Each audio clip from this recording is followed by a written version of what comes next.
What's going on YouTube? So welcome again to another video. For this video I will be doing an oil change for the 701 Supermoto. This is the first oil change for the bike and it is the 600-mile service oil change. I'm not gonna go through the dealership to do this because I got quoted $433 on the first shop that I called. The second shop quoted me $315 and the third shop quoted me $275. So the spread on the prices is just insane and I don't want to deal with it. So I bought the parts, which is two of these because it requires 1.8 liters in the engine. So you get two of these. It's the same oil as the KTM 690 SMC, KTM 690 in general. And even the oil filter is the KTM brand. So, and the O-rings that's associated with those parts. So all in all, those parts only cost me $70, which is, right? I mean, it's ridiculous. So $70 for this, and if you check the manual, it will tell you what they're checking for the 600-mile service, and the torque specs is also in the manual, so in the technical data section of the manual. So go ahead and check that and just tighten everything yourself. It's very easy and it saves you a lot of money. I used to do the 600-mile service on all my bikes on a dealership because I want the record, but look, this is a dirt bike, you know, it's not a complicated bike where you have to reset like the computer or anything like that. It's just a dirt bike. That's all they're doing is tightening the stuff, looking at stuff, and changing the oil. So $433 or $275 is just kind of ridiculous to me, so I'm not gonna go ahead and do that this time. Maybe for the 6,200-mile service I will, because they have to do the valve check, even though I could do that myself too, but it depends on how lazy I am. So I'm just gonna get started. I don't want to give you guys a long story, but I just want to give you guys a background why I'm doing the 600-mile service myself, and that's it. So if you have a bash plate, you have to remove it, of course. If you got your bike brand new and you didn't put anything, you don't have to do this. So I already pre-removed the screws. Also, the bike has been warmed up and ridden, so it's kind of hot still right now, so I might let it cool down. But I'm gonna remove the skid plate just so it gives me some room to work. So the oil drain bolt is right here. This one right here. And the first oil screen is this one right here. So you gotta remove this to drain, and then this one also to drain. This is the oil filter, the first one. This one on the other side. And on this side, this thing right here is another oil screen. And so apologies because I was trying to adjust the view. The drain bolt is right here and the oil screen bolt is right here. But so I'm just gonna be removing that. I think they are, I believe 13. Yeah, they are 13. So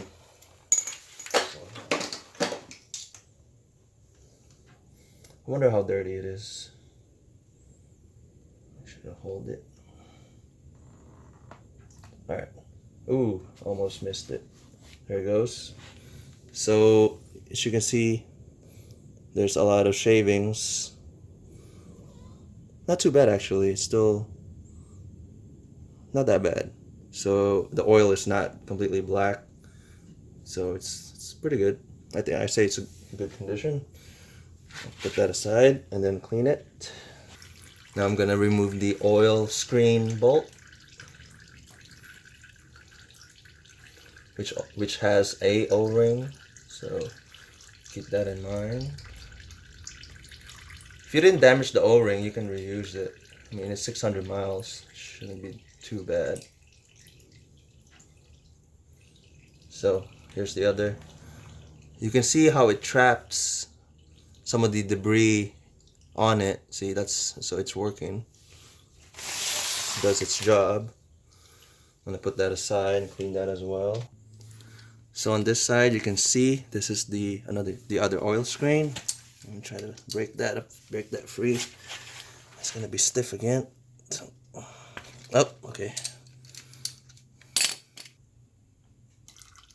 There's more oil here. So this one is pretty clean actually. Not a lot of metal shavings on this one. Well, wonder why. So the other one did most of the job. I guess you can see that. All right. Let that drain there. So what I do is I tilt the bike left and right. So make sure that all sides are being drained.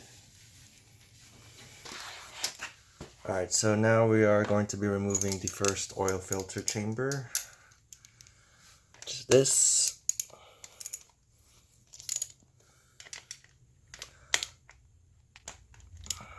They're just snug fit.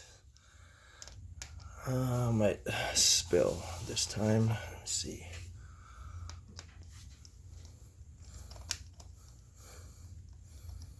And screw. So if I turn it this way, I have a grip to open it. Oh, there it goes. More oil. So didn't really hit the bike that much, so it's fine. So I got that out.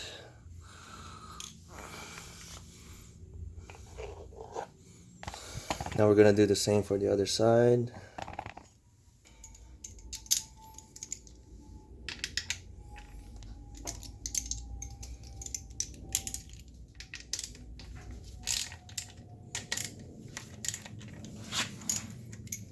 Alright, so we remove that. We'll try to grab this one.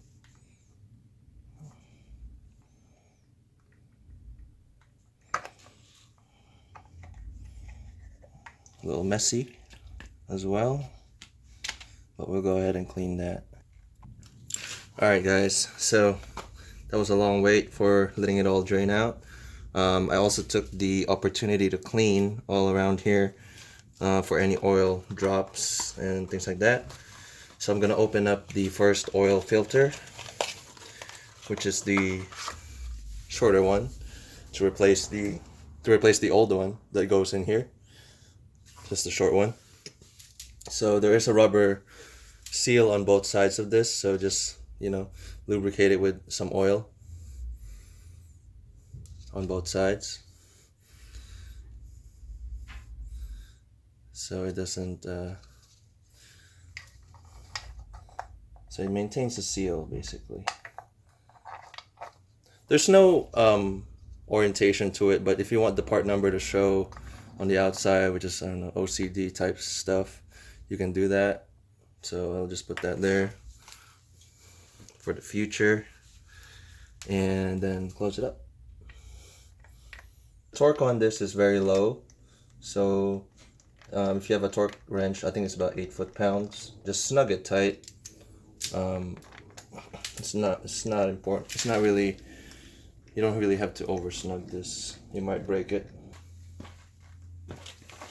So I went ahead and cleaned the oil screen a little bit here. Just sprayed it with some Simple Green and some air to get all the particles out of there. And put it back in the holder. I'm going to put it back in here. Alright. This one's also just snug. No need to over tighten this. There is a rubber seal on the inner side. That's the one that goes in there. And you'll hear it click there. Not click, but like it fits kind of snug and you'll feel it. Alright, so oil filter cover on. Also there.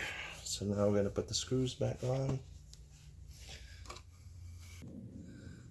So now we're going to go ahead and replace the oil screens down here. Sorry you guys can't see that. My tripod doesn't go that low. I'm going to replace those. The drain bolt, drain plug with the new crush washer. So here's the clean magnetic drain plug with a new crush washer. That goes in here. Make sure just hand thread for now.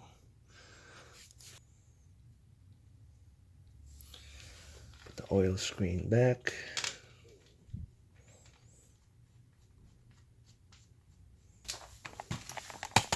So for the oil, we have to go back to the right side, and it's gonna be the Motorex 10W50, like I mentioned earlier, and it goes in here.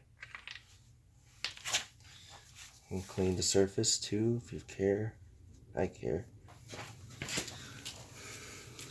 So right now the bike is pretty upright. You guys can see the sight glass here. So I'm gonna aim for the middle part of that, and there's a circle in the middle. Just aim for the middle level. Let's see, hopefully I don't spill anything. So that's 1 whole liter, and it should be 1.8, so if anything, it should be most of the other bottle. Alright, so I ended up at the middle. There's like fur in here, so my pets around the house. So I ended up in the middle, as you can see the level. I'm gonna go ahead and stop there. So there's about this much left of oil from the 1 liter, so actually half. Weird. So I'm gonna go ahead and start it and see where the oil level is after it's warmed up and settled down, and I will add again if I have to. Alright guys, so I let it cool down, settle down, and the oil is way down here, so I have to add more oil. So it's still kind of below the line, so 1.8, it should be right about here. Alright, so I added, I believe it's right there in the middle now, so let me see how much left is in here. We're at this level now, so yeah, so 1.8, I guess that's pretty accurate. And it's in the middle now after starting it, so it's on the all the oil channels, and it's sitting at the middle point of this level, so I think that's good. I'm gonna go ahead and close it up, and that's pretty much it. Very easy, just tedious. There's a lot of oil filtration channels on this bike, which is a good thing, but doing an oil change is kind of tedious. So yeah, so this should also be the same as the 690, since I've done it just recently and it was the same. It's the same bike, so you can use this video as reference for that as well. And thank you guys for watching, and I don't know if you guys care, but recently reached 2,000 subscribers. Funny enough, most of my viewers are not my subscribers. I don't know if the analytics is wrong, but it says 97% of my views are from non-subscribers, which is funny because it's just weird. So 2,000 subscribers, thank you. I still appreciate it, even though those people don't really watch. If the analytics is right, they're not the one watching my videos. So yeah, 3% is the one from my subscribers. But anywho, not a big deal. I still make the videos because it's fun for me. So, and it's good for reference sake. You can keep watching them, you know, they never get old. So yeah, if you guys have any questions, concerns, or anything like that, just leave the comments on the comment section and let me know. And once again, thank you guys for watching, and I'll see you guys on the next video.